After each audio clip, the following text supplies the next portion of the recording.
interest. There were other people that kind of talked who were having experience. Oh, he must be busy.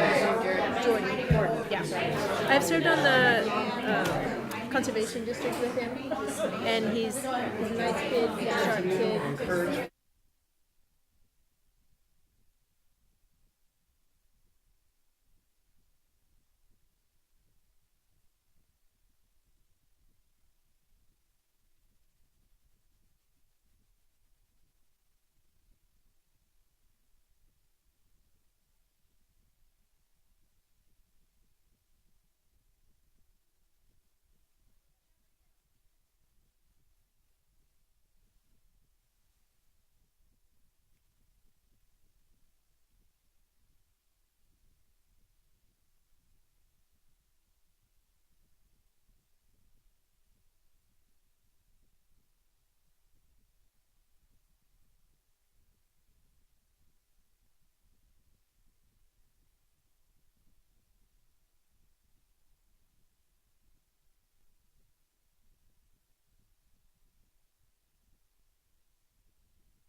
Start this session so we get Penny settled down here.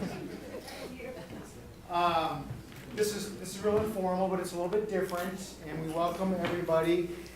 This does count as a meeting for, as I understand it, the City Commission and County Commission. We've already been in a meeting with the Planning Commission, so just dispense with the legalities here. I don't think we need to do anything special to open the meeting, but it was posted with a time period, and there are quorums of all of our governing bodies, so this is an official meeting.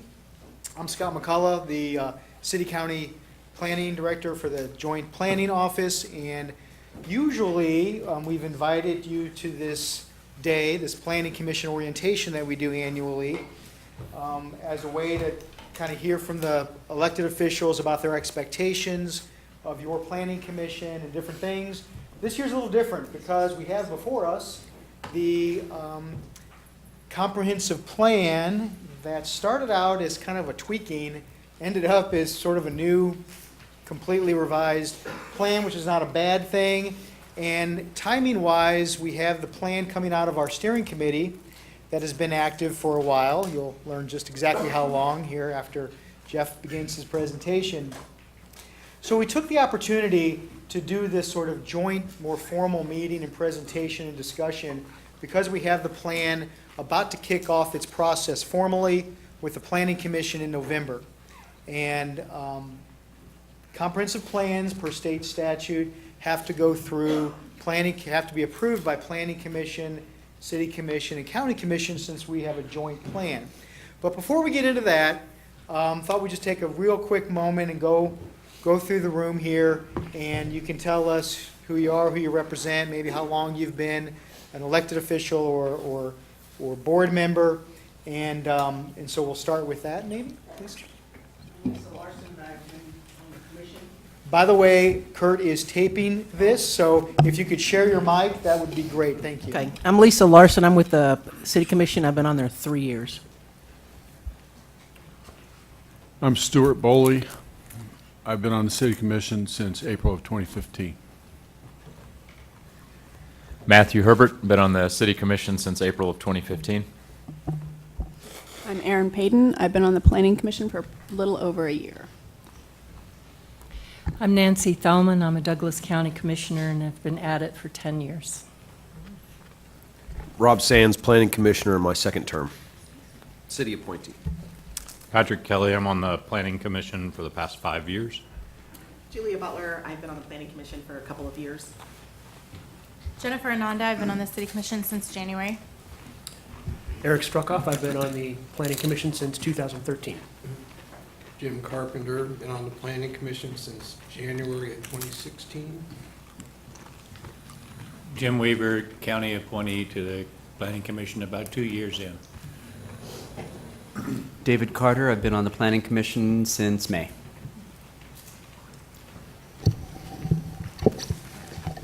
Luke Sinclair, I've been on the Planning Commission for a little over a year. I'm Leslie Soden. I'm a city commissioner for almost 4 years now. Our term got extended by the state, so I think me and Stuart will be serving almost 5 years when our term is over, but it's about 3.5, 4 years. I'm Karen Willie. I'm on the Planning Commission in my 3rd year. Michelle DeRusso, Douglas County Commission since January 2017. Thank you. And Karen is currently our chair of the Planning Commission, and so we've been talking a little bit amongst ourselves about how to process this comp plan, and while we don't have any final conclusions drawn, there have been some good, healthy discussions. I want to thank the steering committee. Some members are here today because they have interest, of course, in following the comprehensive plan. That was a group that put a lot of hours into this plan. And so, again, we are being taped, so when it comes time for some discussion, we hope that you share your microphone.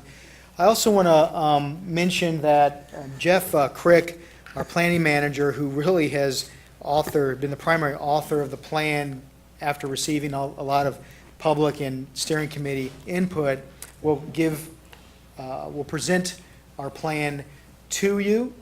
And we would ask that you hold questions till the end, if that's possible. You will have an urge to ask a lot of questions, I think, because we've gone through the presentation, and there are some points there that are going to spur some questions. We think that maybe further down the presentation we may answer some of those questions, but we don't want to get stuck on slide 3 and not get the plan presented to you in the time we have allotted.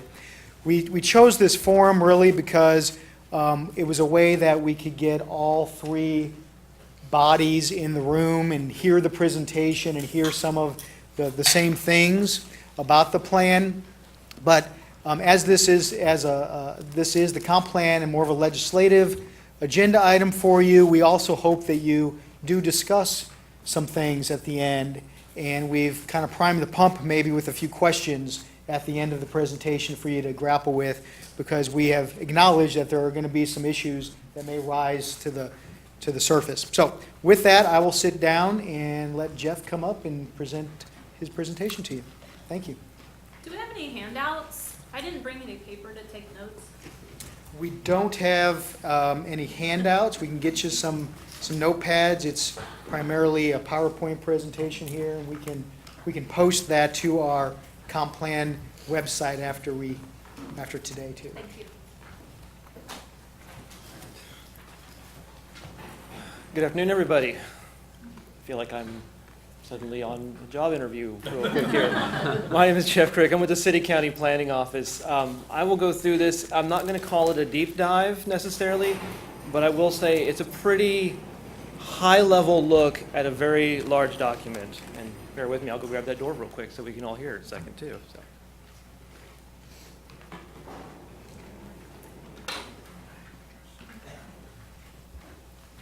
Apologies for that. So to just kind of give you a little bit of background about all the things that have been going on, Horizon 2020 is really the first joint plan that the city and county have had since 1935. The first comprehensive plan that the city and county had together was all the way back then. It lasted quite a long time, but Horizon 2020 got started in 1992, and it wasn't until 1998 that it was adopted. And to give you some idea of what we were at that point in time, the city of Lawrence's population was just over 67,000. The county was just over 85,000. To give you an idea, the city of Lawrence now is over 100,000. The county's over 120,000. So we've had a little bit of growth in the kind of period of time. But Horizon 2020 has been our guiding document for almost 20 years. It's going into its 20th year right now. So it was initially drafted and put together in the early 90s and has given us a pretty good sense of it. That document alone covers 90% of the Douglas County population. So when we talk about the city of Lawrence and the unincorporated portions of Douglas County for Horizon 2020, that's 90% of all people that live inside of Douglas County. One thing that we always talk about with comprehensive planning and a lot with land use planning is just trying to accommodate all the people that want to live here in the community. As you can see there, from about 1900 to 1940, it was a pretty level growth. We didn't really see too much growth. And then we saw the same growth that communities nationwide saw after 1940, after World War II. Between 1940 and 1970, Lawrence's population effectively tripled. So in 30 years, we gained 3 times as many people. County had the same rate because at that point in time, the county's population was being driven wholly by Lawrence's growth. And you can kind of see the same thing was occurring in, 1970 to 2010. We were still going up 92% in that time frame there. I would like to point out, you'll notice about 2000, you start to see the two lines kind of diverge a little bit. There tends to be a little bit more white space between those two lines. That's because Lawrence isn't necessarily the driver that it once was. It's because the other communities in the area are growing too, and they're growing at a different rate. So we'll kind of talk a little bit about Eudora and Baldwin along the way. But just to kind of give you an idea is that Lawrence is still the primary driver, but not necessarily the same effect that it once was.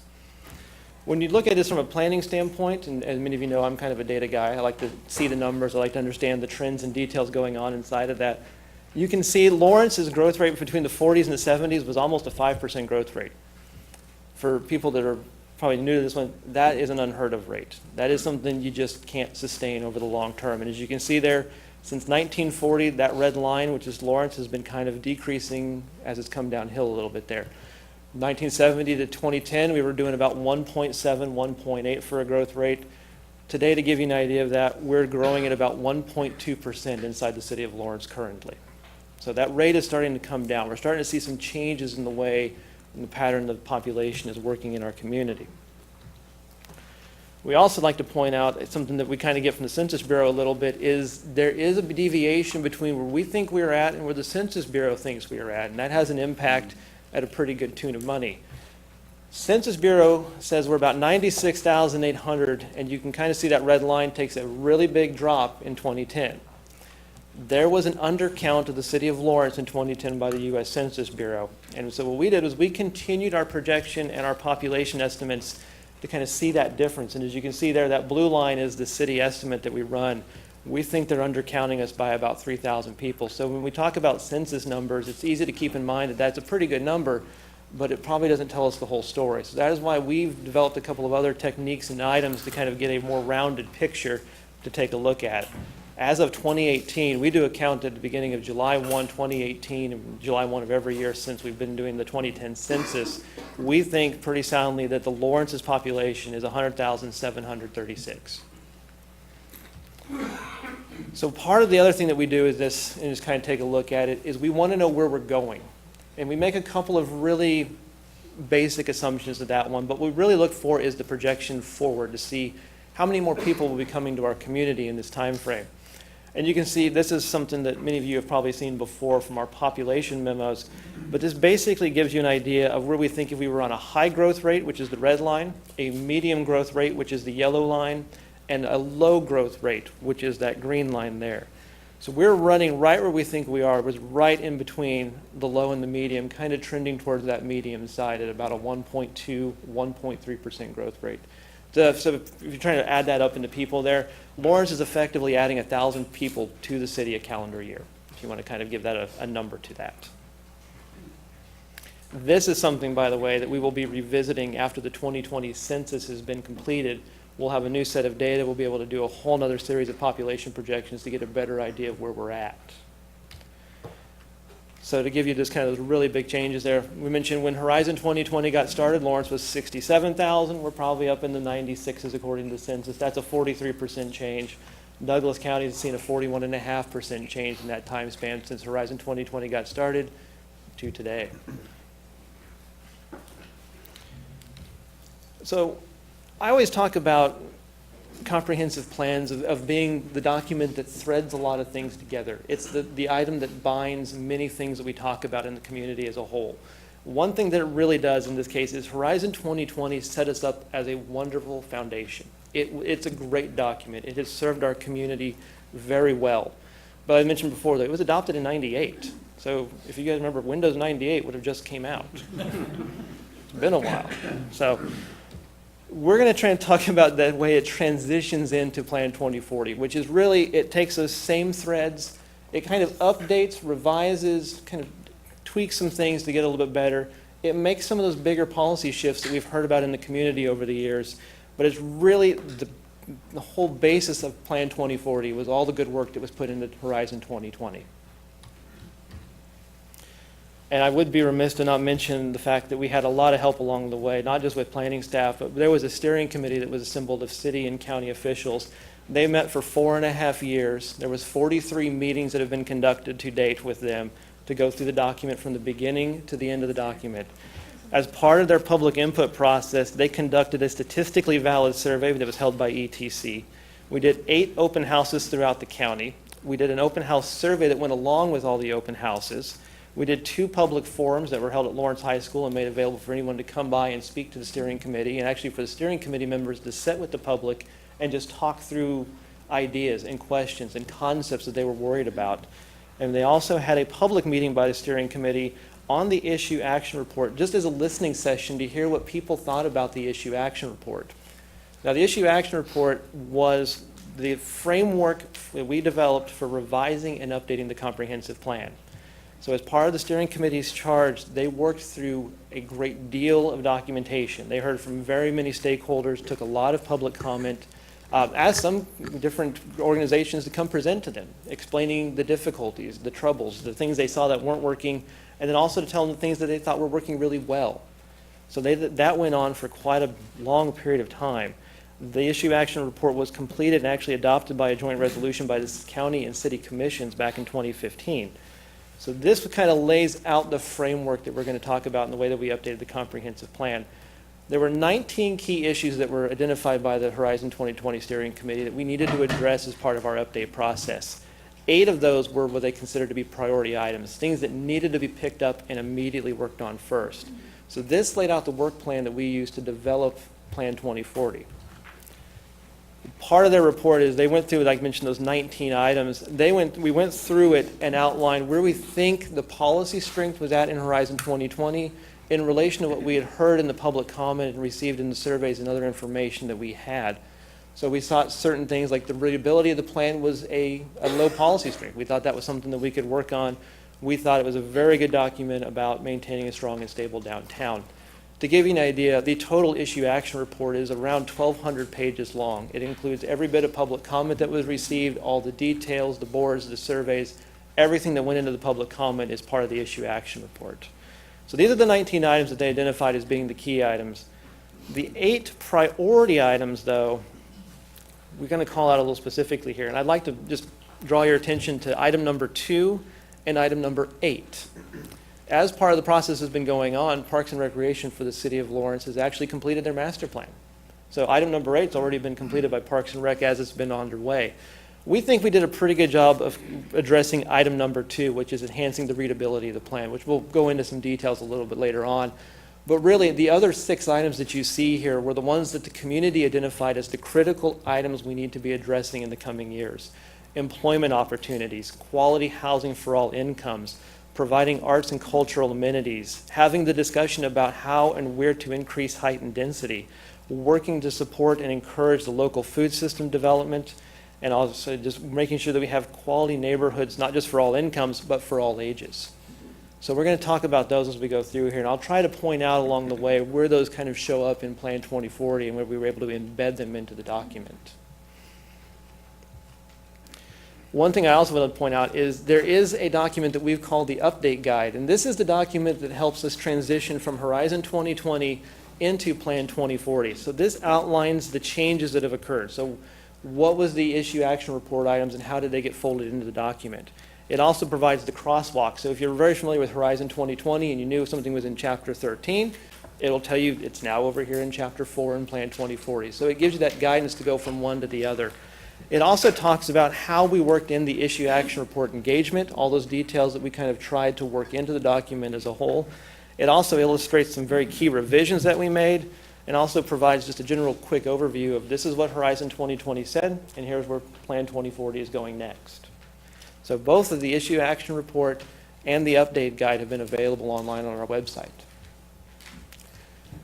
So part of the overall process the steering committee did was in 2015, they formed a subcommittee to talk about drafting the mission and vision statement for the comprehensive plan. This was the part that really set the groundwork for staff on how do we want to proceed? What are the really large overarching items that we need to be thinking about as this plan moves forward? And you can read the mission vision statement that's in the plan, and it's a couple pages long, but really the takeaway for us is we looked at the plan in the lens of these 4 items here, that it should be a community overall where people can live, work, learn, and play. So everything that we did from the goals to the policies to the action items in the plan, we kept those 4 items in mind to make the community somewhere where all 4 of those are possible. So to kind of get into these bigger overarching items here, one thing I always discuss when we talk about the comprehensive plan is, and I'm a big fan of Horizon 2020, but if you read Horizon 2020, you can tell it reads from inside the city of Lawrence and then thinks outwards towards the county lines. It has that kind of, it's not intentional, it just reads in that capacity. Part of what I thought of doing, and I strove to do this as best as I could, and I think we really achieved this, was we reversed that. We went to the county lines and started to work our way back in. So this, we think, bolsters that urban and rural connection in the comprehensive plan. We think that really gives a lot more strength to the unincorporated areas in the planning document itself. We also think that addresses some of the imbalances that we all kind of see and know about Horizon 2020 today. So as you think about it, just remember that we always try to work from the county lines into downtown Lawrence. That is the kind of the way that this would work through. One thing that we really strove to work on was the readability and the continuity of Horizon 2020.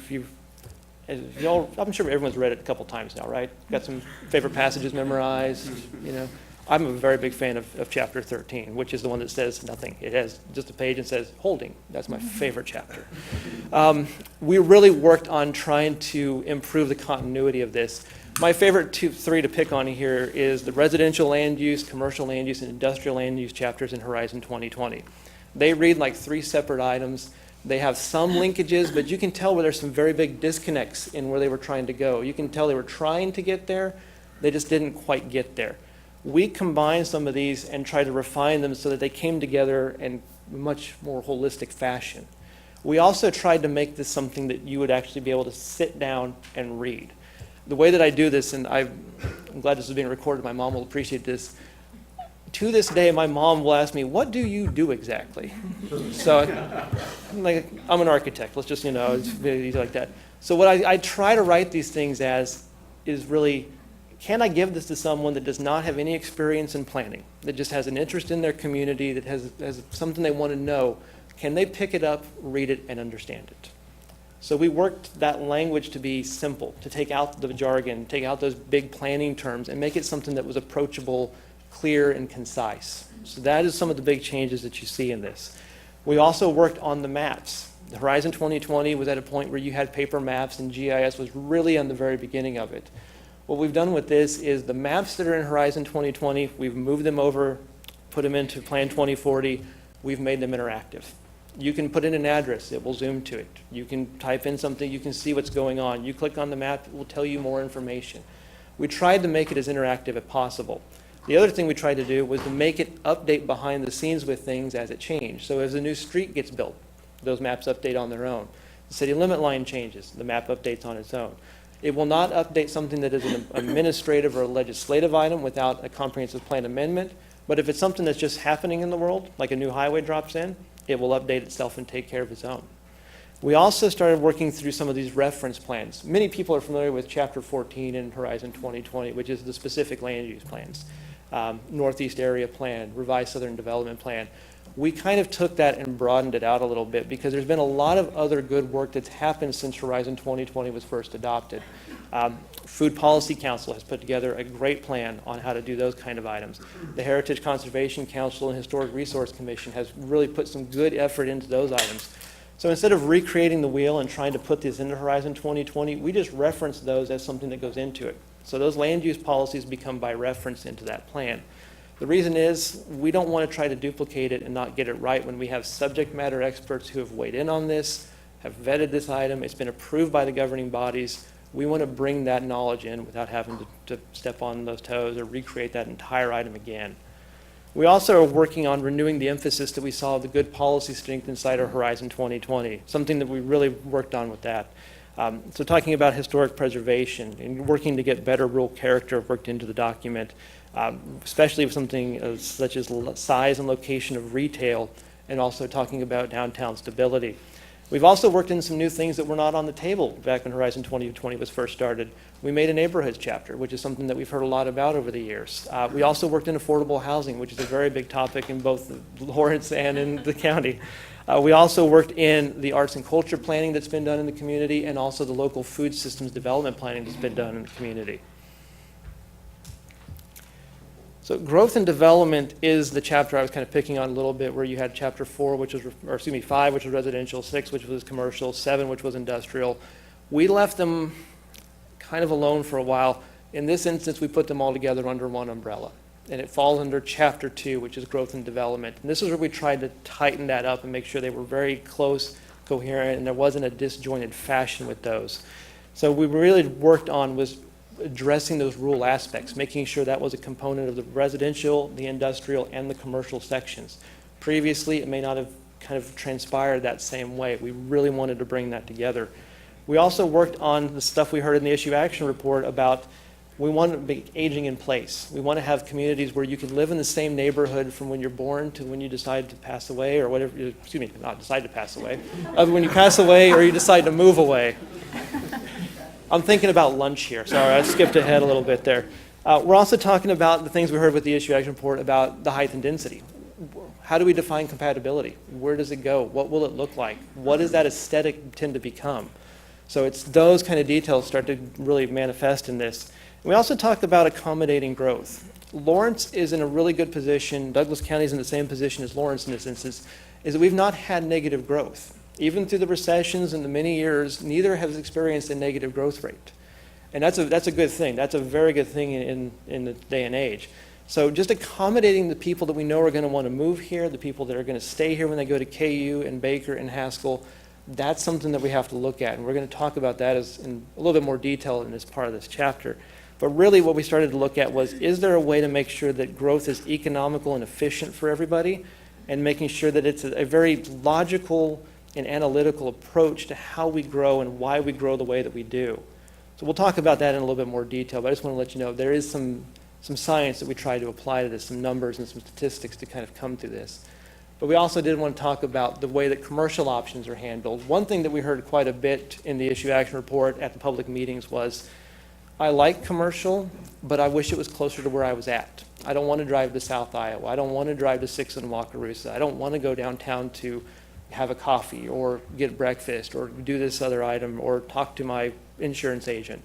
So one thing that we tried to work through was how to integrate commercial options into the neighborhood scale, into that smaller level item. So we're kind of going into some of those details a little bit, but just to keep that in mind is one thing we really heard was something that we heard over the years, but we heard it strong and loud and clear in this instance was, we want commercial at a different scale. We want it at a different position. So in part of this, and this is probably the part that a lot of people are familiar with, is we started talking about how are we going to accommodate this growth? And this is where we started applying some of our computer technology, our GIS systems that the city and the county have allowed me to use at no end. I will have to admit, Bryce Hirschman and Micah Siebel with the city and county have been instrumental in helping us get this off the ground. They provided a lot of background data, a lot of resources, and a lot of guidance to help us get this started. So I'd like to call them out and say thank you for all the work that they helped us do on this. But what we started to look at was, okay, we know there's a certain percentage of land inside Lawrence where maybe there's vacant lots, maybe there's certain developments that quite haven't taken off yet. So what does that look like? How does that affect our future? And we all started looking at, okay, at some point we know we're going to run out of land. It's just an inevitability. We're just going to run out of space where we can do residential development, and then that corresponding industrial, commercial, civic, and school development that follows along with this. So how do we talk through that growth pattern? What are we going to be doing with that one?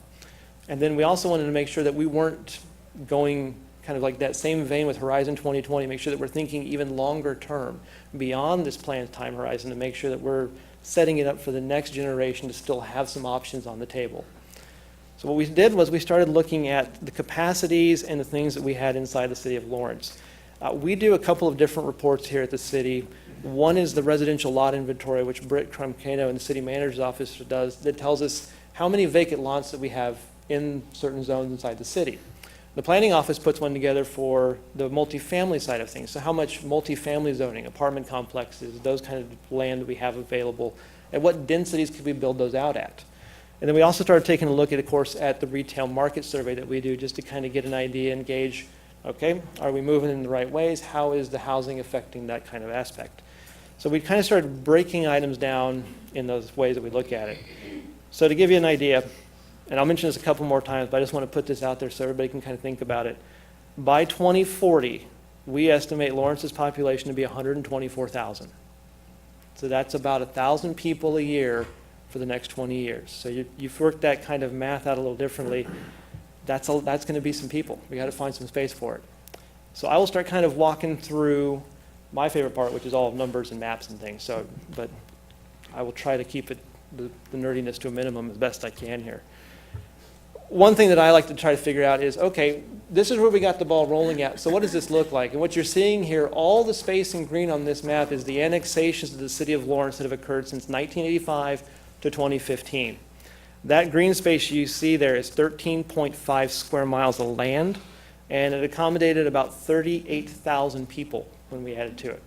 So this gave us a foundation to start kind of working from. So all that green space was not part of the municipal limits of Lawrence in January of '85.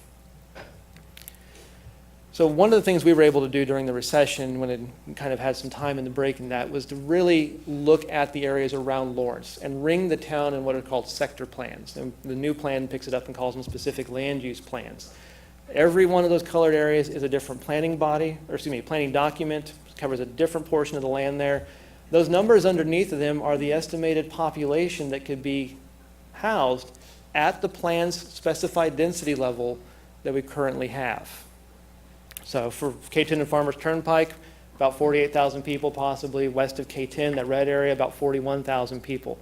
These area plans cover 25 square miles around the city. Some of them go into the city, some of them are out, but their 25 square miles are encumbered inside of these sector plans. So you kind of work that math out a little bit, and we had actually had a computer do a little bit of trick, kind of go through, look at all that, and track it on through. It guessed we would not run out of land. We'd have enough land plan in those sector plans to carry us through till 2094, which this plan's time horizon is definitely not till 2094. So we had to start going, okay, we did a lot of great future land use planning in the kind of the mid-2000s in there, so we know we got enough land to go through about to the 22nd century. Okay, that's not going to really get us to where we need to go. So we had to start asking some questions about this. We know our current population. We know our current growth rates. We know the existing and the planned land densities that we have both inside the city and also in those future land use areas. So the questions we had to start asking were, how much land do we want to consume? And when we do, where does it need to be at? And then another question that always inevitably follows this one is that somewhere that we can serve with those services? Water, sewer, fire, police, those kind of details. So we started taking a look at it in a little bit of a different way. And we developed an item called a population model, and it works kind of for the county, and we have it run through its items there. but we gave it some very general opening constraints. We told it, look, people won't buy a house if it's not connected to water and sewer. Seems reasonable. We kind of went down that path. People also like it when they have fire service to their house. So where can the fire department get to? We also just, made assumptions that people like driving on streets. Seems reasonable at that point in time. Some of the other factors we also told it were people don't like to live in floodways. Okay, seems good there. We want it to be inside of our urban growth area, and we want it to include as much land as it can in those 5 sector plans. So we started kind of giving it a little bit of the parameters to that. We then also had to tell it a little bit of things. So, okay, when you start really going through this, here's what we want you to do. We want you to assume a 1% population growth rate, which is just a little less than our 1.2 that we're seeing right now. We also wanted it to assume that infill development would occur first. One item that we heard through the issue action report was we want to make sure that we're not taking so much land out of the county that we lose that character or that economic base, actually, of agriculture in our county. So we want to make sure that is viable for a long-term thing. People want to make sure that's held in. So we told the population model, fill up Lawrence until we're out of land, and then think about going out. It also assumes that it would be contiguous. So the land has to be touching the city of Lawrence boundaries before it will go out again. So it can't just all of a sudden leap across and be on basically the Shawnee County line. So Lawrence won't grow in that way. And then we also told it, assume all land use densities are possible. So if it was zoned for high density, highest in the city is RM32, assume you can add 32 people per acre to that piece of land. So we gave it the highest possible options in that sense. So the model itself will basically bring a computer down to its knees and melt it into the floor when you let it go. So I won't show you the model, but I'll show you the stills from the model. The IT department here will vouch. I did in a computer doing this one time. This is how the model sees Lawrence today. This is the 2010 population. Every white dot is a person in the way the computer model works. And the density of the dots, so the kind of the wider the spaces you see there, correlates to the density in town. So the more white it appears on the screen, the higher the density it is. So this is how it starts its opening first thing. It goes, okay, I've got this many people. Here are my city limits. Let's start thinking this through. So in 2020, every green dot is a new person, and at the densities that were prescribed by either the zoning category or by the future land use plan. So it's trying to add inside right now. So you can kind of see there's a spot right near, this would be Bower Farm, if you're trying to get a visual acuity to it there. This is K10. So this is right around campus. This would be right near Naismith Hall. The Oriad neighborhood is right here. And you move to the southwest, this would be where Fairfield Farms is. So once they add about 102,000 people by 2020. Starts moving again in 2030, it wants to add to about 112,000 people. And you can start seeing it's starting to want to go west because it knows it can in some respects. It wants to go over towards K10. It wants to move a little bit more to the southeast. So there's 2030. And by 2040, it's looking to fill out the edges. So what that would look like if at the end of 2040 is a possible scenario like this would be the city by 2040. I'll give you a moment to, I know, lots of dots, take that in kind of thing. So what we're trying to do at this point is say, okay, we know we can grow, and we can grow in a great many ways and in an unbelievable amount of space that we have. A lot of communities don't have the ability to do 360 degrees of growth. We kind of do. With one limitation in Grant Township where it's a little hard to do that, we can go from basically the top of Lawrence all the way around up to about K10. We have a really large growth potential to it. So we started to figure this and kind of work this idea through as, well, what does that kind of really mean? We were talking about infill development and preserving the rural character and infrastructure investment and being very efficient and economical in the way that we're doing these things. So we started looking at it kind of first as this. We know that people want infill development and they want to make that maximization on the maximize the investments that we already have in the ground. So we looked at just saying, okay, for Plan 2040, Tier 1 growth area is inside of our city limits. Kind of looked at that. That, we think, would get us about 125 acres of presently residential lots that are on the ground. So between multifamily, And single-family lots, there's about 125 acres of land that would be possible in that respect. And then we realized, okay, model says we're going to have to grow. We know we can't do it all inside of our current city limits. So how do we start kind of figuring out where that is in conjunction with all those factors that we'd like to limit it by? So we asked the model to take a couple other things and look at it this way. So we told it, here's the urban growth area. This is your furthest extent we think you can grow, and this is the exact identical urban growth area that Horizon 2020 has. And then we started applying other conditions to it. I kind of mentioned this earlier. Drainage basins. Let's tell it, this is where we can reasonably sewer and provide that service. Where can we provide water? The green areas you see on this map are spaces today that we can really reach with the infrastructure investments that we currently have. The orange space you see off to the northwest there is a spot where we know we can do with some system enhancements, we can reasonably get the system out there. That red area, in discussions with the city utilities, now MSO department, was these were areas that would be a major undertaking to reach. It's not impossible, it would just be expensive. So we gave it some parameters in that respect. We then asked the Lawrence Douglas County Fire Department, based on their ISO rating, they have to have a 6-minute response, and we asked them, how far can you reach something in 6 minutes? So this area covered by the pinkish looking item on the screen there, looks a little different on here. This is their 6-minute response radius. This is all the land they can reach in 6 minutes from a call. We then fed the model the future land uses for the rest sector plans that we have. And then it returned this green area that you see here, and that we call Tier 2, which would be the Lawrence growth area inside of Plan 2040.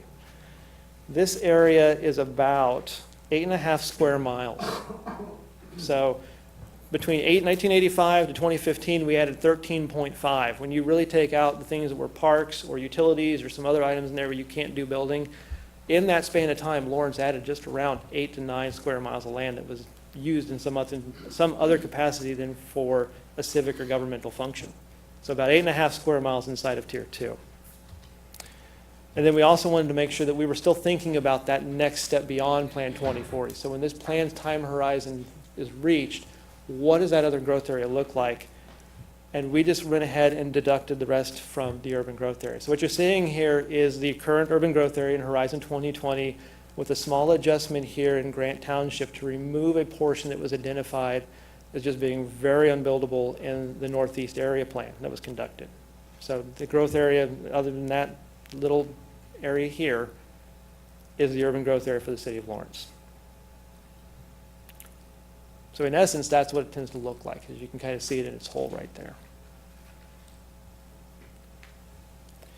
So the capacity for these different areas, the way that the model worked it out based on the land masses it computed was the capacity inside Tier 1 it guesstimated at 17,400 people could possibly be accommodated. Tier 2, 18,500. That is an estimated population by 2050 to reach 135,000 people. By 2040, it would still accommodate the 123,000 people we would estimate to be there. So in essence, we could accommodate Lawrence's next 20 years of growth inside of Tier 1 or in Tier 2. So Tier 3 would not necessarily be something we would have to look at in this plan's time horizon. Also to kind of, like I said, I'm a numbers person. I like to break this down. So if you want to think about it in terms of housing units and those kind of details there, it's another 23,000 people. We're talking about 10 to 11,000 households. It's a 10% population change. And if you work that out at the normal RS7 density that we have in the city, that would be about another 3 square miles of land that would need to be added, not accounting for industrial, schools, rights of way, roadways, parks and recreation facilities. So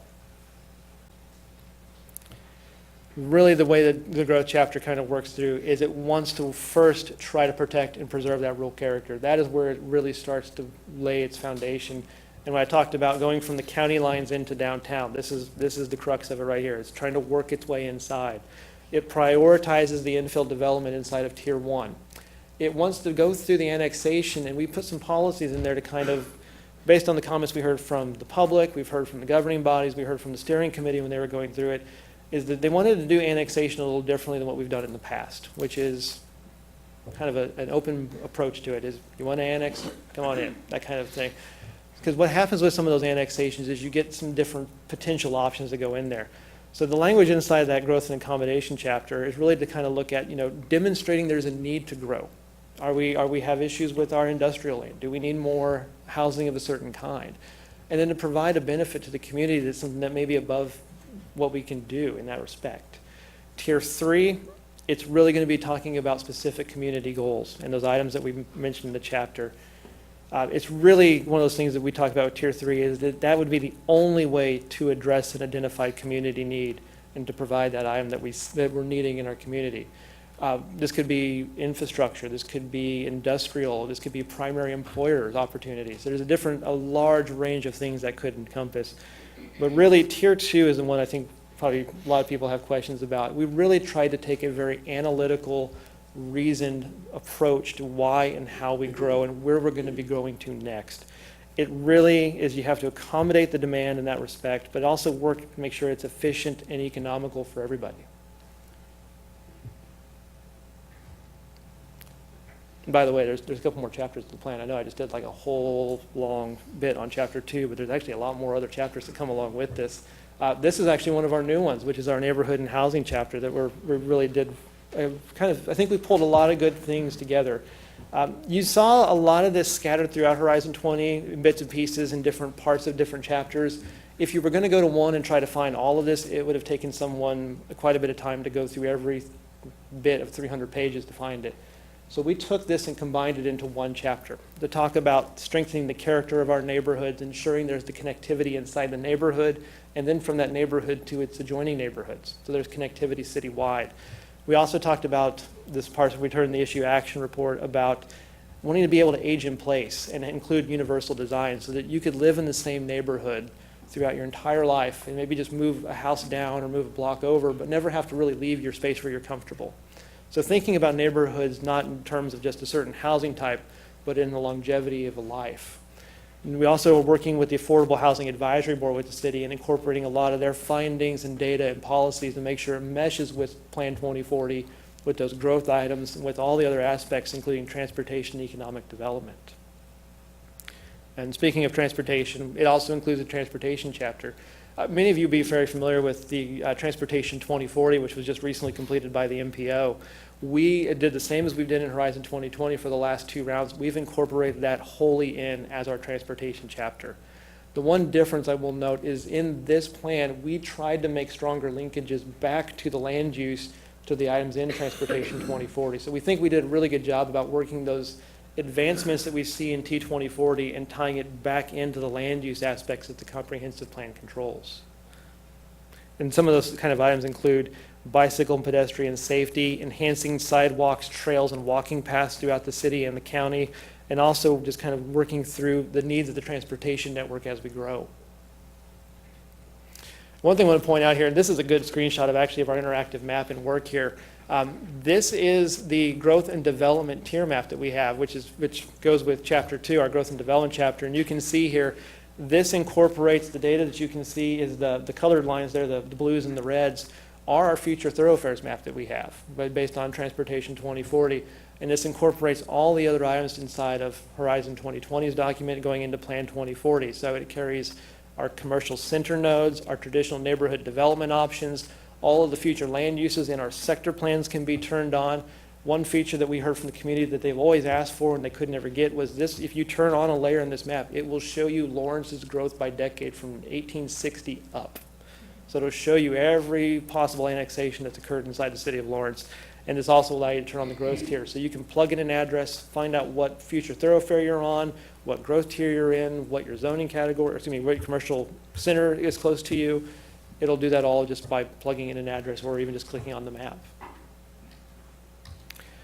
The other chapters we kind of go through here, chapter 5 is economic development. This is one where we really worked hard to make sure the items that we heard in the issue action report were reflected in the chapter itself. This really builds and works on the community's efforts through both the Joint Economic Development Council, the Chamber of Commerce, those governmental and different planning items that we have to kind of build on that foundation, to work with our partner organizations to further the goal for employment opportunities and meeting those next jobs. So those green jobs, the IT jobs, the careers and technologies we don't even know about, trying to get ahead of that curve in those respects. It also talks about working on things such as large lot inventories for those next industrial and business parks to attract those employers. So it works some of those details into it. It also works through the natural resource chapter.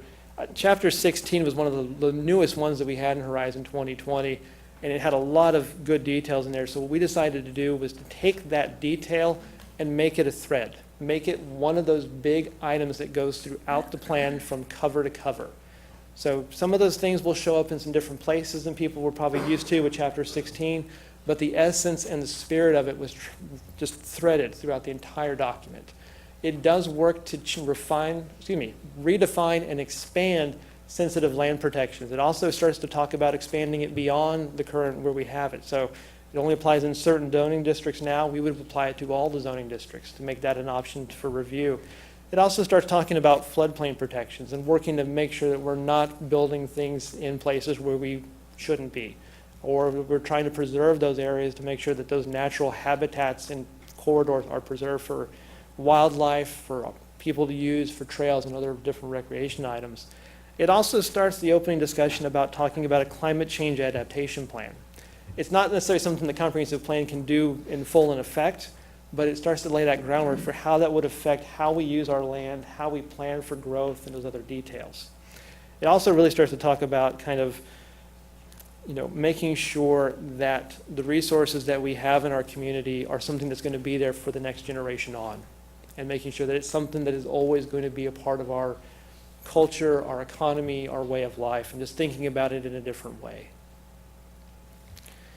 We also took some other chapters and combined them into one, which we're calling community resources. They would have been a large amount of chapters. So Parks, Recreation, and Open Space, Historic Resources chapter, we combined them because they're community resources for us.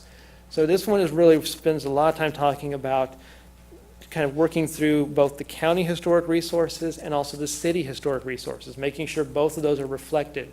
In Horizon 2020, I don't think I'd be wrong in saying that the county historic resources maybe didn't get as much time on the spotlight as the city ones did. So making sure they're both equally in there was a very key item. We also talk about downtown Lawrence because one of the issue action report items was the stability and longevity of downtown Lawrence. We look at going through that as part of our historic resources and chapters in that. We also start talking about Parks, Recreation, and Open Space. And I mentioned of those key items, this was one that Parks and Recreation got crossed off before we could even get here. They completed that along the way, and it's a great document. If you haven't seen it, I would say it's worth a read to kind of see what it is. But Parks and Recreation also happens in the county. So thinking about it in a more broader, holistic, interconnected sense is something that Plan 2040 is looking to do. Community facilities is one that we talk a lot about. We started to kind of think about it in a little different way. The county and the city both have CIPs, capital improvement plans, and we're looking to give deference to those as the guidance for that progress. Horizon 2020 laid out a lot of good policies on how to plan for those, where to cite those, and if you read it, some of that wouldn't even be applicable today. It doesn't hold up over 20 years in time. So giving the deference back to the CIP to let it move and be flexible was one of the key items. This does give some overarching specific policies on where things should be or protections for other items, but holds it in tight. And of course, this also includes two of our newest chapters, our local food system chapter, which was an issue action report identified item, and also working for arts and culture, which was also in the issue action report. And Scott mentioned this at the very beginning, which was a while ago now, I kind of know, but these are the things that we're thinking about are going to be the topics that we're probably going to have as a community as a discussion item. How are we going to accommodate this growth? What is that infill going to look like? How dense is too dense? How high is too high? It's some of those discussions that we're going to have. What is a community value going to be? Are we willing to go up to preserve the rural character? How are we going to balance that kind of aspect to it? Employment opportunities is something that we heard a lot from the community. We heard a lot from the steering committee, but kind of working through what that next big thing is. Is it office park? Is it industrial land? Is it a technology that I'm completely unaware of? What could it be? I don't know.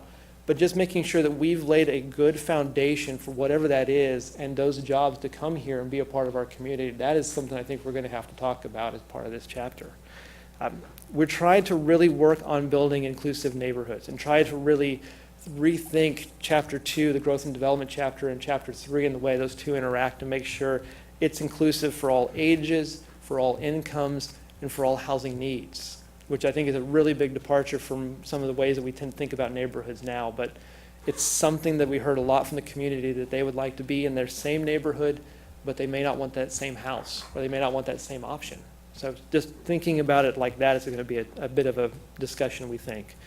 Just, again, talking about sensitive lands and floodplain, I think is always going to be an item in our community because we really value those natural resources. And how does that entail and look and take shape in the land development code and then the county zoning regulations is key. And of course, transportation connections. And I always have to remind myself of this. This goes beyond roadways. This isn't just about streets and highways and those things. It's about sidewalks and bicycle paths and mass transit and those other ways that people like to get around the community. But thinking about, are those choices and options equitable and efficient for everybody in those needs? Put a lot of information on the table there. I just want to leave you with this kind of thought here. These next steps will be coming up here. Horizon 2020 is 321 pages long. If you pick it up, it will read like a code book. We're trying to make sure that this comprehensive plan isn't written like code. It's approachable, it's understandable. Anybody could pick it up and get an idea of what that community value is. So we're trying to kind of shift that dynamic a little bit, make it approachable, make it something that anybody can look at and go, I know exactly what my community thought for this item. So those next steps, planning commissioners, you will be seeing this very shortly, and right after that, city and county commission will have their shot at it. And I realize I've put a lot of information on the table in I feel like a relatively short span of time. Be glad to stand for any questions you have. I will also volunteer Scott to be on the spot for those. But thank you all for coming today, and also thank you for listening to me, and appreciate that. And please, let me know if you have any questions.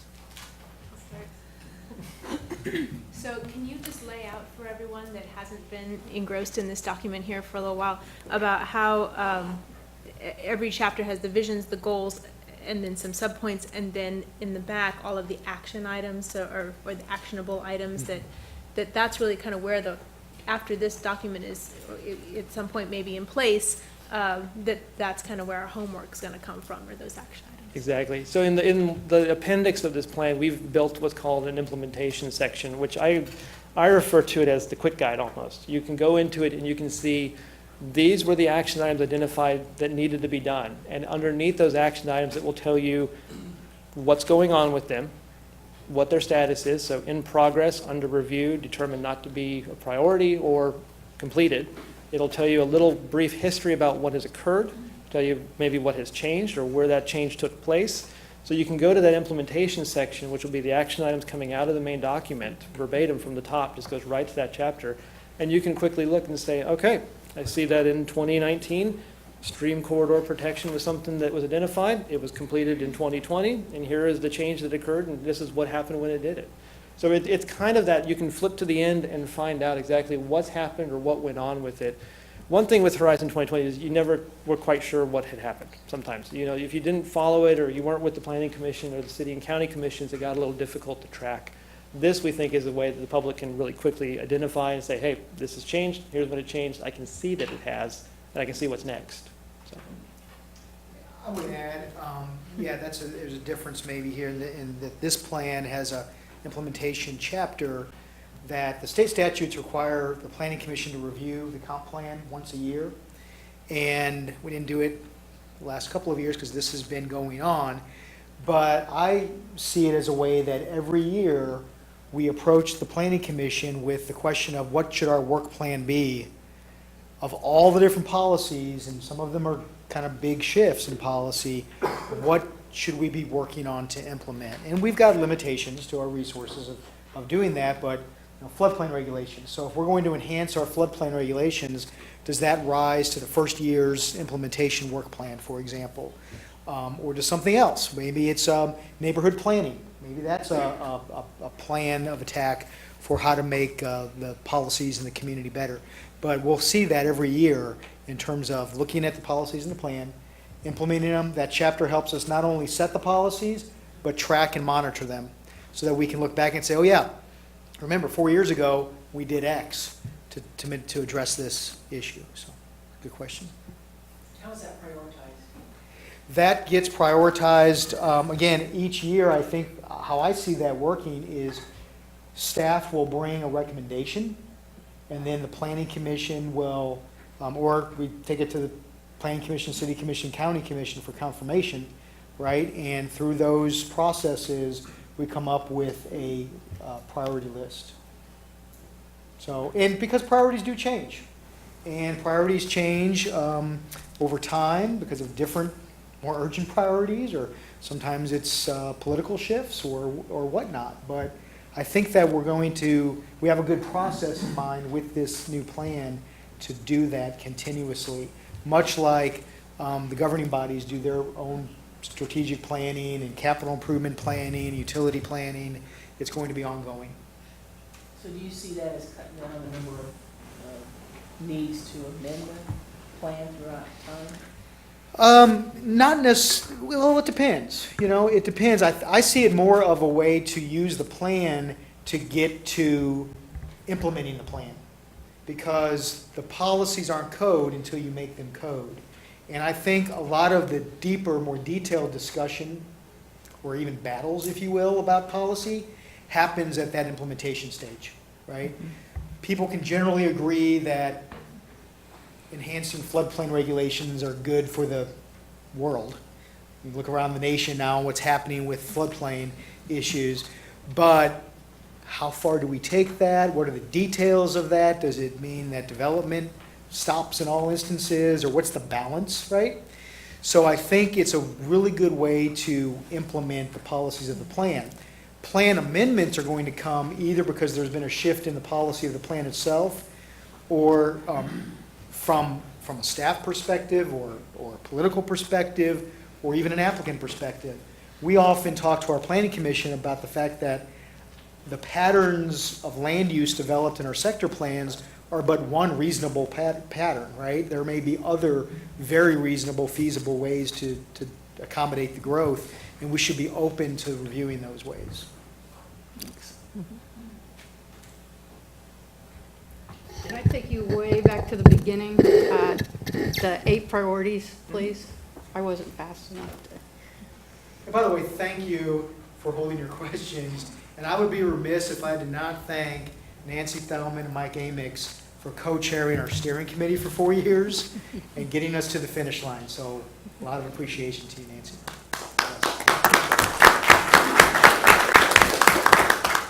And can you remind me where these came from? These were identified by the steering committee as part of their review of Horizon 2020, and also based on the comments that they received through the public comment period. So some of these came from the steering committee, some of these came from the public as they were just going through their reviews. I would say that the creating employment opportunities is one that's coming back in multiple surveys that we've seen as the major priority when we ask citizens what their thoughts are. This has always come back as a major priority. So it's number one here, not just because it's number one on the list. It actually was the highest priority that we heard from citizens about, from a planning sense.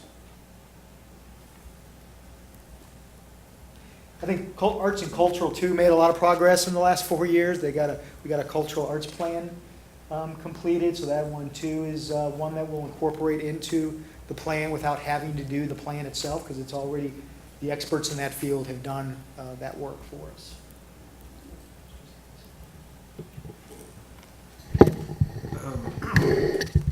In Lawrence Neighborhoods and Housing, in section 6 of that,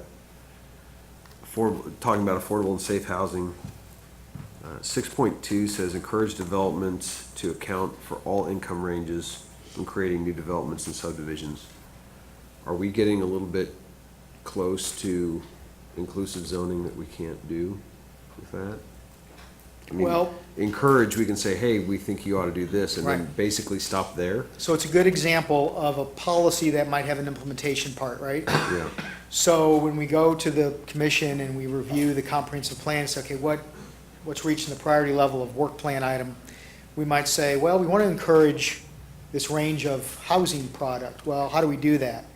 Well, the stick might be off limits, so we'll look at carrots. Okay. That might be an example of how to address that policy. I had a technical question. The Parks and Rec master plan that they just finished, was that countywide? I thought it was just citywide. It was just citywide.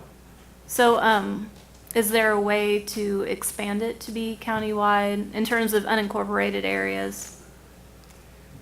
Well, again, that might be an implementation step that we're talking with the county about at some point. But, you know, that's right now a city department, a city function, and so it was a city plan, much like any number of our plans are. Does the county have a Parks and Rec department? Not, yes. Yeah, I think it's a good example of how this plan looks at rural issues a little bit differently, because it was a little skinny on in Horizon 2020. I think they've got I know they have a substantial park system, right? So there's a lot of great recreation amenities in the county. I wonder if that's something that we need to tackle in the near future to update that plan.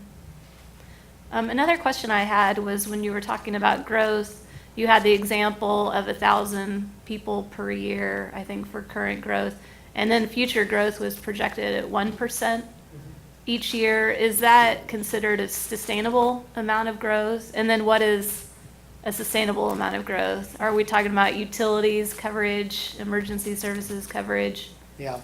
So the 1% is an assumption that we use to build our plan. We don't, well, from my perspective, communities can certainly affect growth. They can land big corporations. KU and Haskell can expand. That can trigger growth. But past that, cities don't necessarily get to determine growth. It's usually the private sector, in my opinion, that determines growth. Detroit, right? The auto industry ebbs and flows, and the populations go as the auto industry does, for example. What we can do is plan to accommodate that growth. So we can make assumptions about the growth, and then we can grow by design. So part of our analysis is that we don't feel like we've got enough infill opportunities in the city of Lawrence to accommodate the growth that we anticipate coming under normal circumstances. Now, abnormal circumstances could be, again, landing major employment that will up that to 2% growth or something, and then we're going to have to go back to the drawing board and burn some more computers up with remodeling and things. But our goal is to accommodate by design the growth. And the reason we've chosen our tier areas is because we feel like that is a fiscally responsible way to grow given all the inputs. So that while we could go in different ways, we don't think it's using the public's dollars in a fiscally sound way. You know, it reminds me of the Queens Road decision that we've been working with for 3.5 years now. 12.5 years. And so part of it, you know, has been determined to be the benefit district, which I think we finalize in the next couple of weeks. But it seems like we have these kind of broad theories of we should have development pay for itself. We should be, though, planning for future growth. You know, there's this inherent tension that goes into it that makes me question that what each of us might label as sustainable growth, we don't actually have a common definition of what sustainable growth is. And that is actually something that we need to look at. Well, I think that's a really good point, Leslie, in that there's environmental sustainability and social sustainability and how you develop these new areas is fiscal sustainability. And a big difference between Horizon 2020 and this plan is that Horizon 2020 doesn't have focused growth by design. It pretty much just says, if you're ready to develop and you need urban services, come on in. We'll take you. We'll figure out how to get you urban services. Well, development does pay for initial growth itself. That's true, but that's only part of the story. Development can't pay for the major components of growth. One development can't pay for a new wastewater treatment plant One development can't pay for a new fire station and sustaining the fire personnel there, or a new water tower, for example. They can do small infrastructure. They might do a lift station for their one facility. So not only do we have policies that say development by and large pays for itself, but knowing that the public at large has to be part of the equation of infrastructure costs, we're saying, okay, we think that this is the more cost-effective areas to develop in before we hop over a watershed ridge, or we hop down here, and all of a sudden we need a new water tower, we need fire service, we need streets that are out of line with, Schools. schools. So that's all we're really trying to get at with this plan, is to say, sustainable in our mind means that we've put design to how to accommodate that growth. I don't think it's realistic to say we're not going to grow into new areas in the county. I mean, you just look at the history, and that's what cities do if they have positive growth rates. But there are different levels of how to do that, how much infill, how much density that the interior city can handle before it needs to actually expand out. So. I think it would really enhance the transparency of our development by having common, actually, definitions or open calculations to what does it mean when we say development pays for itself. And I already used the example of what is sustainable growth and how are we defining sustainability. I think those are things that we really need to pin down what they mean just for transparency purposes, because they're very slippery words that can mean different things. And Agreed.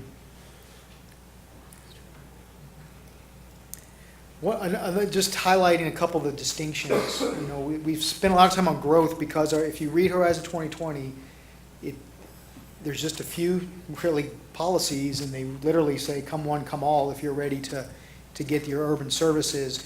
And here we've not only looked at the locations that we think accommodate development demand and are good for the public, it can be good for developers, but we've also put this idea behind analyzing a request to expand the city. And it's a little bit of a two-prong approach. Is there need, and are you solving some identified community benefit? I do think that's going to be a highlight issue for the commissions to grapple with. It was with the steering committee, and it has been with us, and in speaking with different organizations.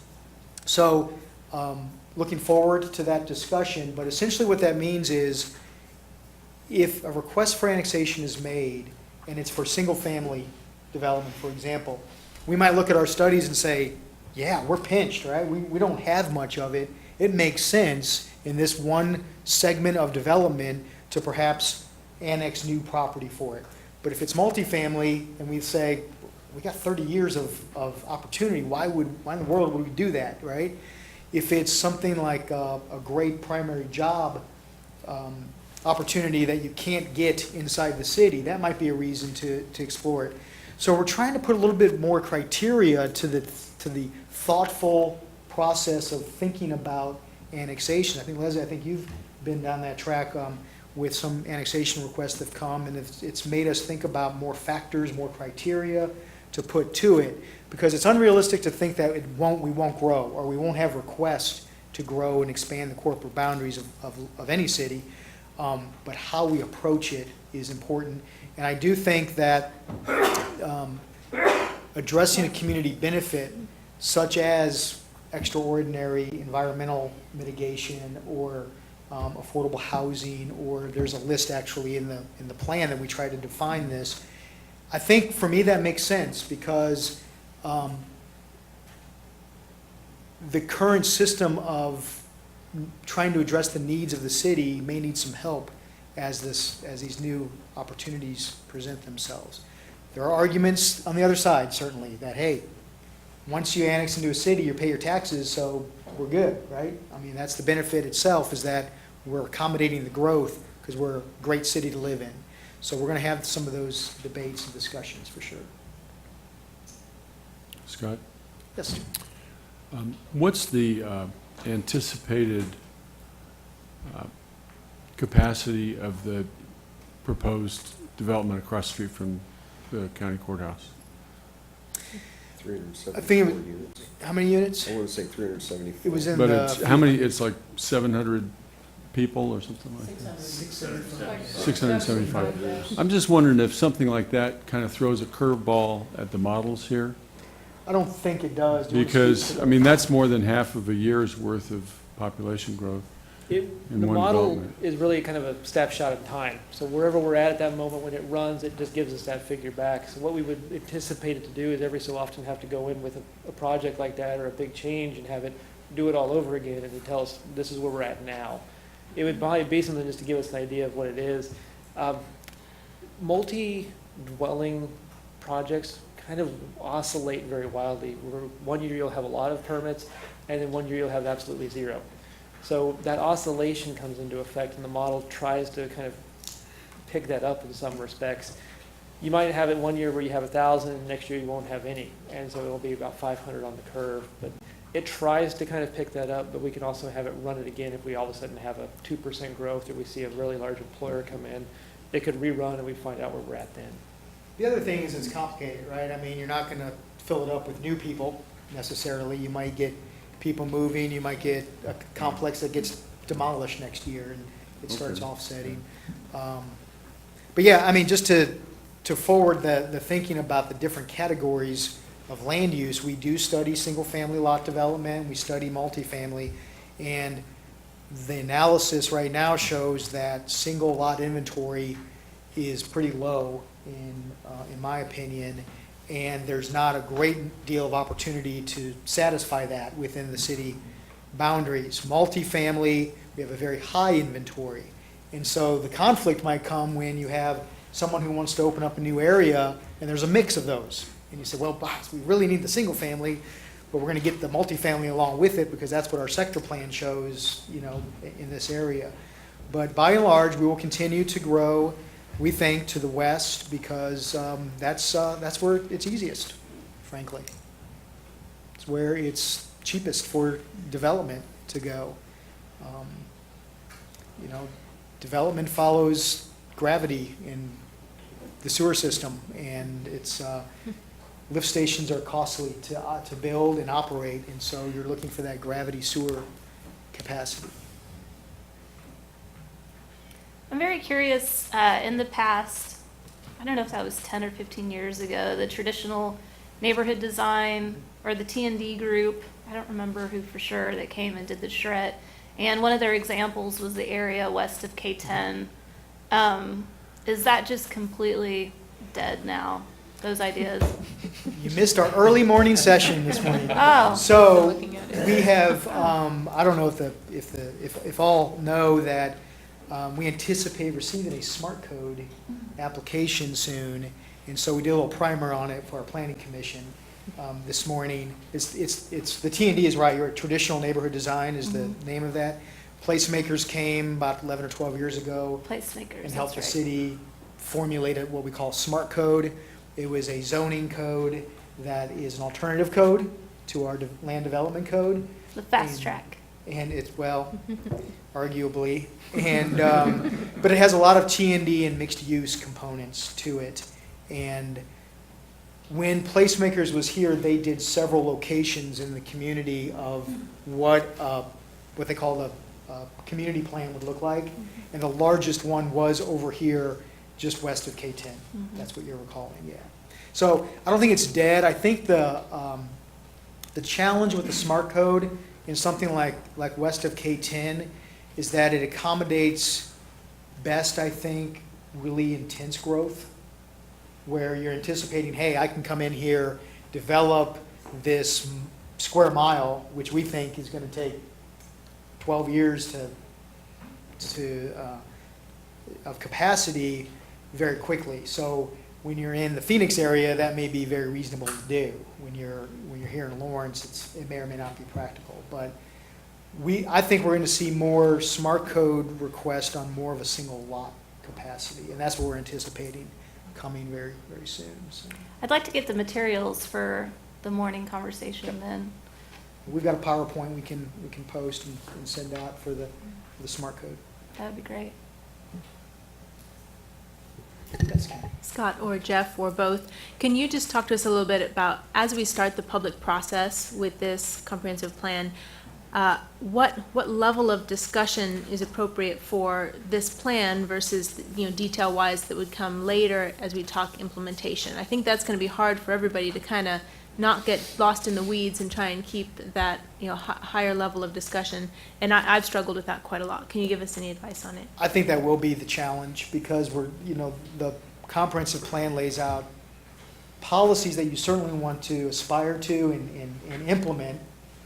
But like I said, the devil's in the detail about how to implement that and what that looks like and how far a policy might go. And so I think we'll keep coming back to that discussion and encouragement to, hey, think about this in terms of a policy document, not code. Because a couple things have to happen before it's code. You have to prioritize it as an implementation priority, and then we have to work out the details of what the code language actually says. I think that will be a challenge, though. It's also been a challenge, I think, just to think long-term.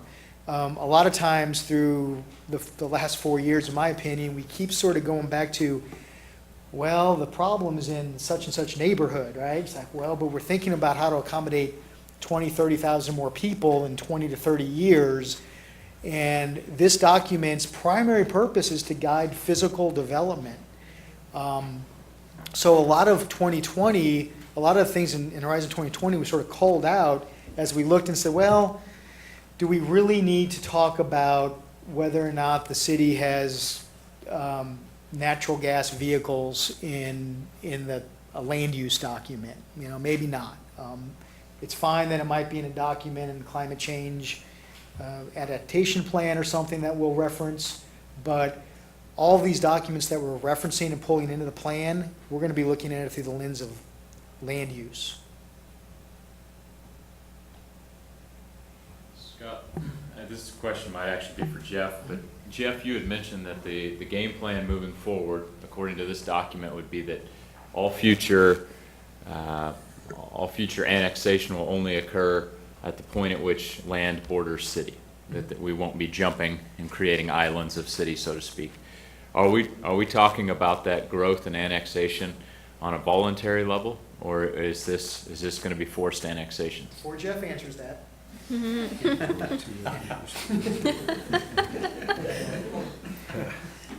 The model assumes contiguous growth.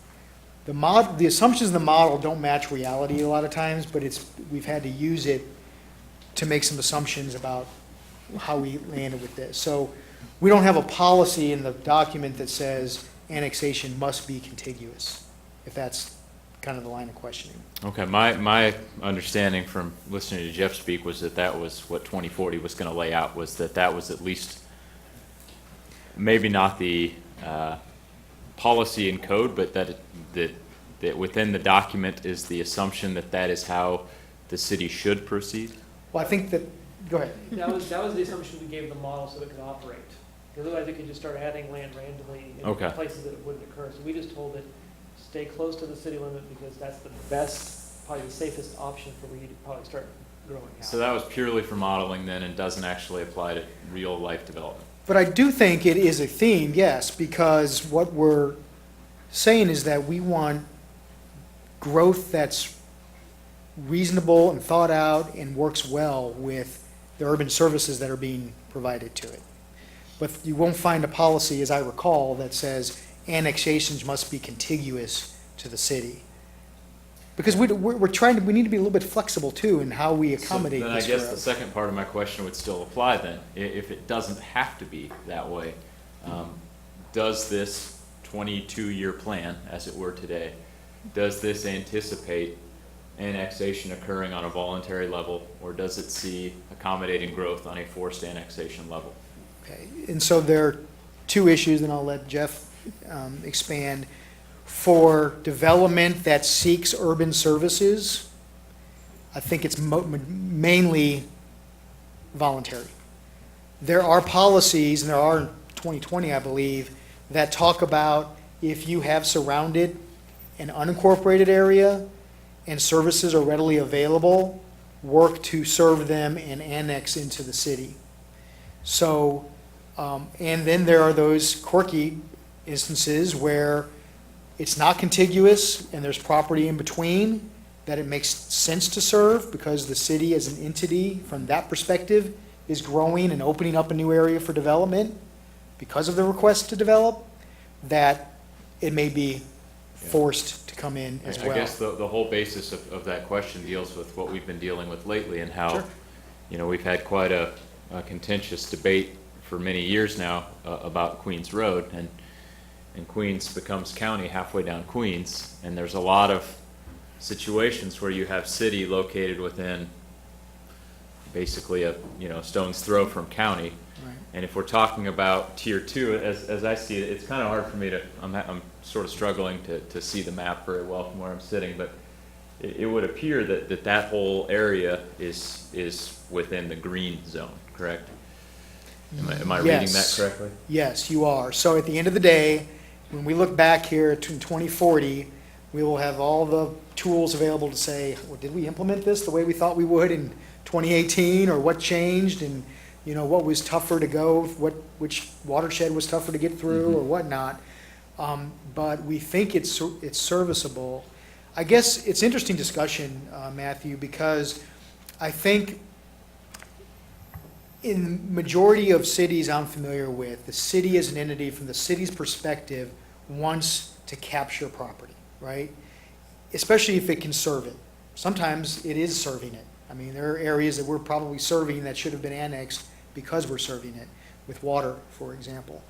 But that's not always the popular thing to do. And I think that the personality of the city of Lawrence has been to not force annexations when at all possible. And so we have allowed pockets of unincorporated to exist. And so as a policy, we are presenting, again, a little bit tougher message about, yeah, it probably is time to start looking at some areas and bring them into the city because we're serving it anyway. Or we could be serving it, or we're getting the calls for service, and, you know, different things. But there's clearly debates there about that. I have kind of a big picture. This isn't really a question. It's more of,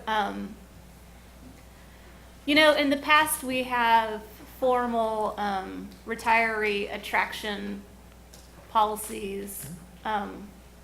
And then in the past few years now, I'm hearing about how we need to start capturing the KU graduates. So it just seems like we need to decide which we're going to do, or which we're going to prioritize over the other, because those populations have different needs from the government, from each other. And so I'm not sure how we can prioritize both, especially in terms of fiscal planning. So that's why I say that's not really a question. It's just kind of a caution that I see coming on the horizon. I do think that this plan, more than Horizon 2020, sets out the discussion and aspirations to do some aging in place to get you from cradle to grave in the neighborhood that you may want to live in for your whole life. It lays out those aspirations much stronger. And so if you do good quality neighborhoods, it should be good for everybody. It shouldn't be good for one segment. And there's a lot of discussion right now in planning in other circles about making sure that you have multi-generational components. I think in some ways, and working in the desert Southwest where you have the age-restricted communities, it was kind of interesting because some of the Sun Cities, for example, they would have these, you would need to go get a variance to bring your grandchild to live with you. And you'd always get these 3-page letters that always opened with, "We love kids, but." And then we'd have the big debate, and it's like, well, something seems wrong kind of with that. I mean, I know that certain segments of the population want to be and yearn to be together, but tends to be, there's a lot of discussion around a healthy community is one that has multi-generational components and not separation. That's why we talk about the different land use options, right? Because zoning, by and large, segregates uses. And then mixed use and T&D, those kind of concepts, bring those things together. So which is it going to be? Are we going to separate each other? Are we going to bring each other together? And those are some pretty big discussions. Yeah. Planning for schools, to me, is a big one that if you're planning on keeping people that graduate from KU, then you're probably starting to look at more young families as a priority, and then that leads into schools, which is something we have no control over in terms of planning or funding. So I'm not sure how we start incorporating that into the comp plan, or if we even do. It's coordination with the school district, which has been participating in this effort. To me, it's in making sure that you've got, housing that's meeting all income levels, and we're talking about the jobs in the community, and we're doing everything we can to let people whose children want to stay here actually stay here and not go somewhere of greater opportunity. But how do we joint plan with the school district so they aren't taken by surprise? I think it's keeping them involved in these planning efforts. It's answering their call when they reach out, which they do, when they're looking at their planning efforts and what's their population looking like and where do they need to go. So they are fully aware of where we think the next wave of growth will be in the next 10, 15, 20 years. So I think that's part of it. Does the school district have a bizarro Jeff Crick that They sits in there and does models? They consult Bizarro Jeff Crick. They consult with, and so we've. Or is he the Bizarro? He I'm Could be sure. either way. Yeah, he's the Bizarro Jeff Crick. We've shared this with the school district. That makes sense now, Rob, actually. Thank you. We've shared this with the school district. We've given them that information. They also had a seat at the steering committee, so they were part of this as it was coming to fruition and coming together. So they were the superintendent at the time, and then also a member of the school board sat on the steering committee. So they've had kind of those discussions. About every year or 18 months, I have a discussion with their consultant who does their population. We share with them our trends and our projections and details with that one. So we think we're meshing with them pretty well on meeting their process requirement. And new sites require so much acreage that I'm wondering if there's that many parcels of land in the city that could even accommodate like a new school, middle school, or high school. So are you guys having those conversations? So 1,500. yeah, they've got some properties Well, both yeah. east and west, but it's another good reason why we need to focus and accommodate by design so that the school doesn't say, where do I go? And I can go anywhere. The growth can go anywhere. Interestingly, the latest conversations have been with a completely different school district, right? Yep. So it's Perry LeCompton who is feeling the pressures of Lawrence growth most recently. And so those have been some good discussions. They're having to connect in and plug in and understand our analysis and knowledge of this growth issue. I think I have a question, but I'm at the risk of sounding kind of dumb, but we grow, I think, from the perspective of being a university community. Economic driver in the community is the university. As our population continues to grow, is there a tipping point at which we will no longer be a university town, but a city? When they're not the primary economic driver, does planning look different when you do that work in that way? And then are there other communities in which this has happened, or are we just a university community, at which point there is going to be a point where our population levels out and stops growing? The leveling out is a possibility. There's a lot of factors that are really beyond our control at that point. It kind of goes back to what KU and Haskell and Baker are seeing as funding for that respect.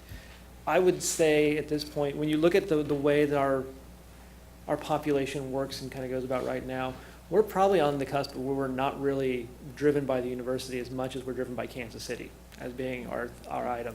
So if you look at the way that the county and the city both work, it works in about, I always call them, it's kind of like a rule of thirds for the way it is.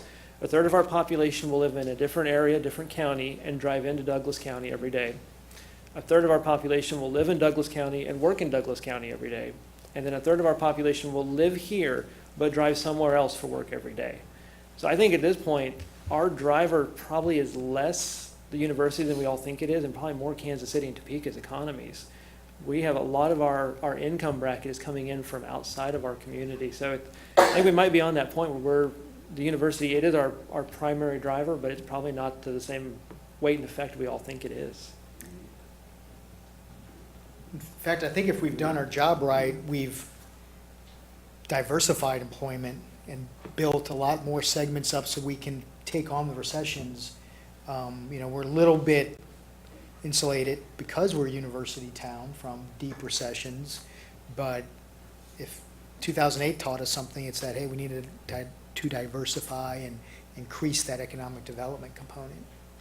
I think that for me, that changes the way that I think about the work that we're doing and looking at the future of the city and that growth in some ways. But it's still the conversation that we're having, right? We're still a university town, and that's kind of the root of our conversations around sustaining this community.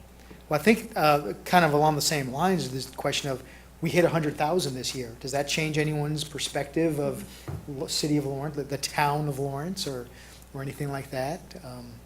Interesting.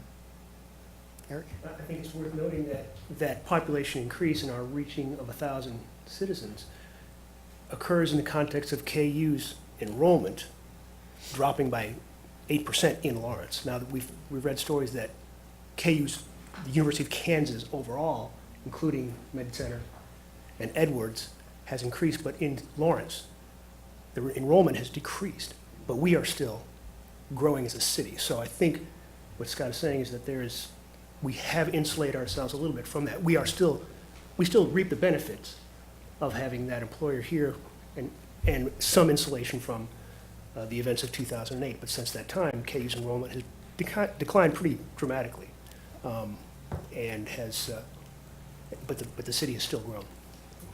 I think it's that influence outside of us, like Jeff was mentioning too. There was concern in the 80s and the 90s that we were becoming a bedroom community. Do you still see that as a concern? Well, I think that goes hand in hand with trying to build our own systems, economic systems, food systems, recreation systems. We've done quite a bit more, I think, to become a city that isn't a bedroom community to Topeka and Kansas City, but we still have many components of being both. I mean, because we know our commuting patterns, we know people go outside Johnson County, Kansas City, Topeka, then in that sense, we're a bedroom community for those people. So those people probably are looking at the city and saying, hey, you give me good streets and water and flush my toilet, and I'm real happy because, I do some shopping here and I'm very happy. And then you've got the people that are here more often, or they work at KU. They tend to be a little more in touch with the city's issues or the school district's issues or county issues. And so they may have different needs from a government than bedroom community type perspective. But that's just kind of my own observation. So I think we're a mix right now. I really Is that do. a risk that we need to address in the comp plan? Directly, not indirectly with economic development or anything like that, but as a direct risk? I think that it is in some ways not framed the way you're framing it right now, but because we're trying to grow the economy and accommodate all ages, then I think we'll be stronger for it if we implement it correctly.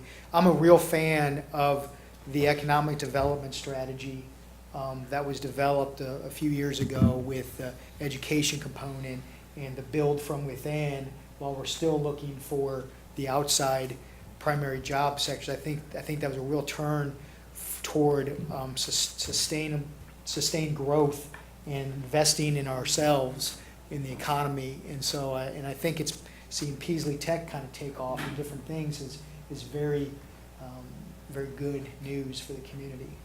So you think the comp plan addresses the issues around being a bedroom community enough that there's nothing that we're lacking in the comp plan that we need to add? I think that's a good question that we can ask ourselves as we get going with this.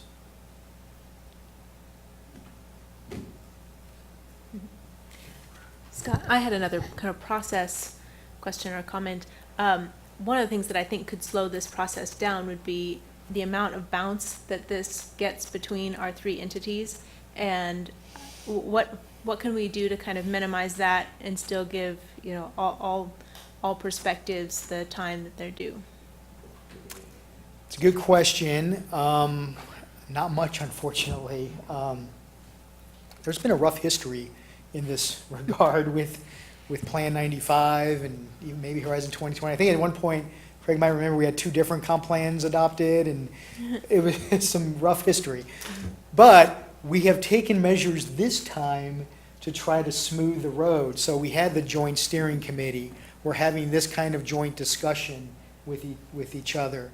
And so those are the kind of the measures we're trying to take this time around. But unfortunately, the way the state statutes place this item in front of all 3 bodies, we have to do that. And I guess I'm anticipating maybe a little bit of a bounce back. But hopefully, we're bouncing back with 1 or 2 main issues, not a whole list of issues. So can we encourage the city and county commissions to just, you know, watch in and maybe weigh in with planning commissioners after we'll hear at least 1 full meeting of just public comment is the way we plan to start this. And if issues arise, maybe have a conversation while it's at the planning commission. Is that an appropriate way to kind of, you know, do kind of the majority of the work with that first entity and then maybe fine tune as we go to the city and county? We can, I thought you were going to say, can we encourage them just to do what the planning commission does, and then everything will be nice and easy? You said it. I don't think that's how it's going to work. You know, we don't want to shortchange the process and the responsibilities and representation of each body, so we can talk maybe a little bit about that, but I really do think we're going to have to grind it out in front of each commission Alrighty. the old-fashioned way, one at a time. And the only person here who was involved that time, I can say that I have a lot more hope for this one because the planning staff and planning commission resisted any involvement of the city commissioners or county commissioners in the development process. It was presented to us almost like, okay, we got the work done, now prove it. And there's been a lot of leadership and a lot of involvement from elected officials. It was chaired by city commission and county commissioner. So I'm very hopeful that the process from this point on, it'll have some points in it, but it should be a lot smoother than it was 20 years ago. I hope. I would just caution not to try to move through it too quickly. When it's at the planning commission level, I would really appreciate very detailed discussion from each one of the commissioners as to what their thought process is and why they're coming to the conclusions they come to. But then once it goes through there and we hear all the public comment, for us to make a decision, or for me, I should say, I should talk about myself, to make a decision, there's got to be adequate time in there, not only just to think about it, but also to have conversations with the community, which I know I do when these big issues come up, have very detailed conversations with various community members who want to talk about it. So I sure don't want to rush through that.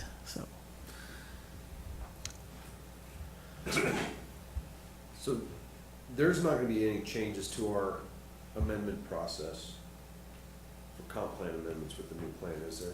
Because I don't see anything in here about how we change it going in the future, or even during the approval process. The change is going to have to go back out for public comment, or is there going to be it gets to the planning commission, goes to county wants to add this, and, oh, you know, I had this other idea, I need to write that one down. Kind of that. Is it going to put it back at stage 1, level 1? All 3 bodies have to agree on the same document at the end of the day. So if something's added, then it's going to probably have to come back. It's going to do that kind of bouncing in between them. The amendment process itself, after it's all done and everybody agrees to it, the comprehensive plan amendment process is identical to what we had in Horizon 2020. So it'd be comprehensive plan amendment for the planning commission, city and county commissions to consider and take forward. So same questions are in there. We deleted the one that was a duplicate. We streamlined it. We tied it back into this document in a little cleaner fashion, but it's the same process. So 2020, I think if you look at one of the first pages had a lot of amendments, like pretty early after implementation. I don't know if there's a way that anyone's gonna be able to avoid that, because we're not gonna know until we're through the breach. But, I wanna make sure that we weren't gonna change our process at all. No, I think that amendment process, after it's adopted, and either we bring an amendment, or a developer brings an amendment, or a neighborhood group brings an amendment. We did revise some of the questions that you all ask each other about the testing and judging the amendment in it. And we also took out some policy that said, we have some policy in Rise of 2020 that says, if it's a city-related amendment, it goes to the city, and if it's county, it goes to the county. And we said, I don't think staff is the best to judge that. Why not just say if a joint comp plan needs to be amended, it goes to the city and the county, they can decide how it affects them, or if it affects them. And so we tweaked that a little bit. But that's down the road after it's adopted and amendments come through.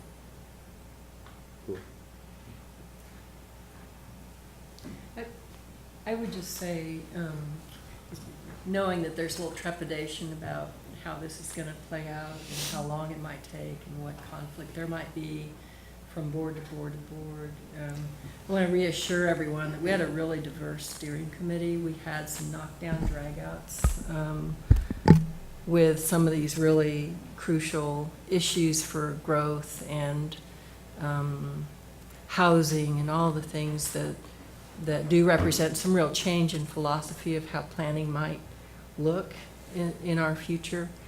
And so the steering committee really grappled with a lot of this and with a lot of guidance from staff for sure, but there were representations from the broad community on the steering committee, and it wasn't pretty a lot of times. And I would say when we signed on for that work, we were told it might be about a 2-year adventure. 18 months. Oh, was it that? 18 months? So 4.5 years later, I'd say we added at least part of the lengthening of that process was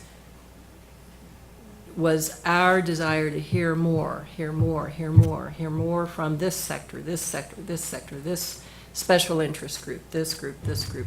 That it went on and on and on because there was just that much input from different groups and different folks who have ownership of this. We all have ownership of this. So I want to reassure folks that this has gone through a very lengthy and detailed vetting process just internally with the steering committee, and it'll happen again. But I do think we don't arrive at this draft plan lightly. It's been worked on really hard, and it represents some changes in attitude. It represents some realignments in priorities, and it does represent a desire to try to really truly guide our community into the future, and not be giving up so easily some of our principles as we grow. So I guess I would say that it's, as each board faces this big event coming on, that not to forget that it's been vetted pretty long and hard and thoroughly at the steering committee level with a diverse group of people, with a lot of additional hearings of folks out in the public. And that I think it'll take some real wisdom to figure out when we do get serious pushback on the 3 tiers of growth, or the natural environment and things that just seem different, look different in the comp plan. I think it's really going to take some discernment to figure out what argument is pushback because it's change and change is uncomfortable, and what argument is pushback because we really got something wrong and it really needs to be changed. So to figure out, is this discomfort with change, or is it really wrong? And to be a little courageous, to not always take the loudest voice in the room as Representative. yeah, you know, that, because there are going to be really good, really loud voices in the room, and they'll have really strong, hard arguments to make, and we have to figure out whether that's discomfort with change or whether that really represents something we got wrong and need to go back and redo. So I'm hoping for courage as we go along here, that we don't give up some of these really important principles in growth, for the sake of, an easier process that seems a little less conflicted. So it's hard, it'll be hard, but. So Scott, picking up on Karen's question from before and kind of accounting for Nancy's observations, what does state law require of us now? I mean, obviously, most fundamentally, all three bodies need to approve the plan. But can you walk us through some scenarios of how this might unfold?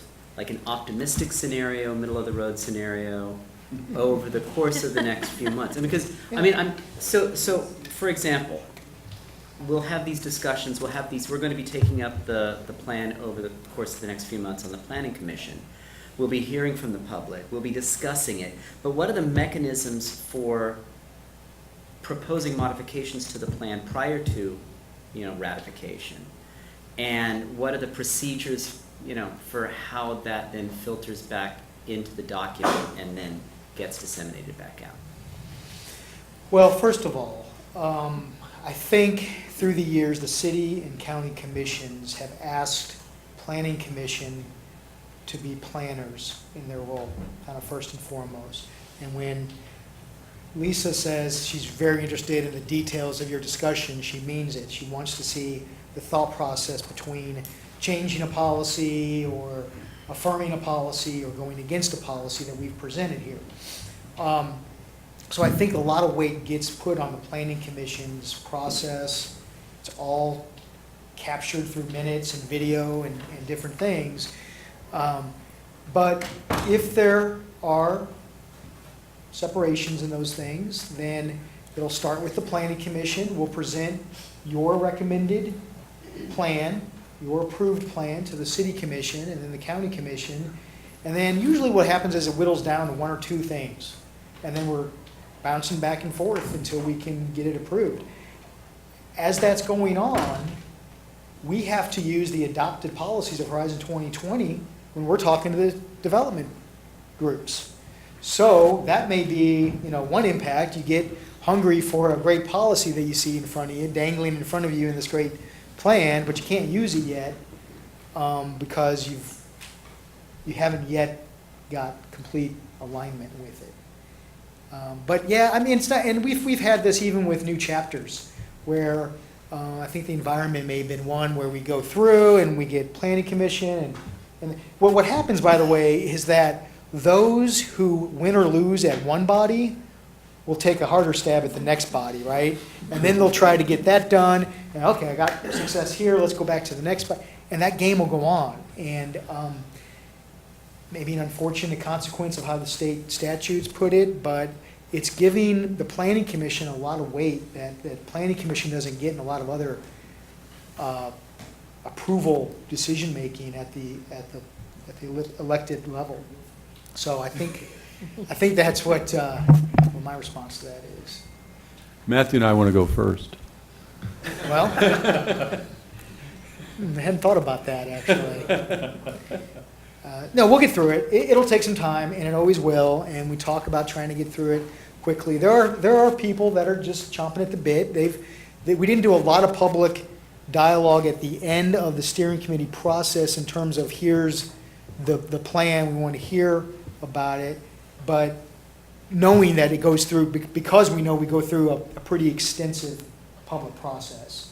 So people are waiting to get to you all about their desires about this plan. So that's why, frankly, we've already changed our process with the Planning Commission. We're going on one night in November and likely December at least with nothing but comprehensive plan review. And so we're doing other applications on other nights. Does this surprise you that the city and county could kind of look like this in the next 20, 25 years? I do like looking at the past to predict the future and to say, everybody's got their, I remember when Wakarusa was a gravel road kind of story, and that'll just keep heading out as we go. But I think what I would leave you with is that it's done by design.